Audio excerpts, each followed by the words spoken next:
వృద్ధులు, వితంతువులు, దివ్యాంగులకు పెద్ద ఎత్తున పెన్షన్లను అందజేస్తూ మానవత్వంతో పనిచేస్తున్నామని రాష్ట్ర జలవనరుల శాఖ మంత్రి డాక్టర్ నిమ్మల రామానాయుడు చెప్పారు. పశ్చిమ గోదావరి జిల్లా పాలకొల్లు మండలం వరిధనంలో మంత్రి ఎన్టీఆర్ భరోసా పింఛన్లను ఇంటింటికి వెళ్లి లబ్ధిదారులకు అందజేశారు. ఈ సందర్భంగా మంత్రి మాట్లాడుతూ ముఖ్యమంత్రి చంద్రబాబు నాయుడు అనుభవం, పవన్ కళ్యాణ్, ప్రధాని మోదీ అండతోనే రాష్ట్ర ప్రగతి సాధ్యమన్నారు. దేశంలో ఏ రాష్ట్రంలోనూ అమలు జరగని అత్యధిక పెన్షన్ సొమ్ము ఆంధ్రప్రదేశ్ రాష్ట్రంలో చంద్రబాబు సారథ్యంలో అందిస్తున్నామన్నారు. అంటే ఆంధ్రప్రదేశ్ రాష్ట్రంలో ఒక పెద్ద పండుగ, ఒక సంక్రాంతి, ఒక క్రిస్మస్, ఒక రంజాన్ కలిపితే అంత పెద్ద పండుగ 1వ తేదీ. అందులో కూడా ఇది ఒక మానవత్వంతో జరిగేటువంటి పండుగ.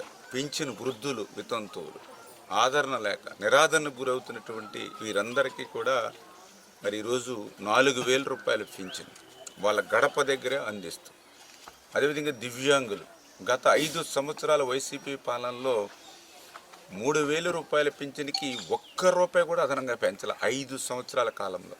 కానీ ఈరోజు ఈ కూటమి ప్రభుత్వం అధికారంలోకి వచ్చినటువంటి మొదటి రోజునే 3,000 రూపాయలని 6,000 రూపాయలు పెంచి ఆ దివ్యాంగులకి అందిస్తూ ఉన్నాం. అదేవిధంగా బెడ్ రీడన్ ఉంటే వాళ్ళకి 10,000, 15,000. ఈవేళ భారతదేశంలో ఏ రాష్ట్రానికి వెళ్ళినా ఈ మాత్రం పింఛన్లు లేవు.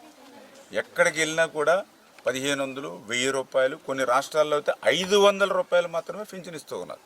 ఒక్క ఆంధ్రప్రదేశ్ రాష్ట్రంలో మాత్రమే, ఒక్క చంద్రబాబు నాయుడు గారి సారథ్యంలో మాత్రమే ఈరోజు 4,000 రూపాయలు, 6,000 రూపాయలు, 10,000 రూపాయలు, 15,000 రూపాయలు ఇస్తున్నటువంటి ప్రభుత్వం మన తెలుగుదేశం, జనసేన, బీజేపీ ప్రభుత్వం అని చెప్పి మీ ద్వారా తెలియజేసుకుంటూ, ఇప్పుడే మనం చూస్తూ ఉన్నాం.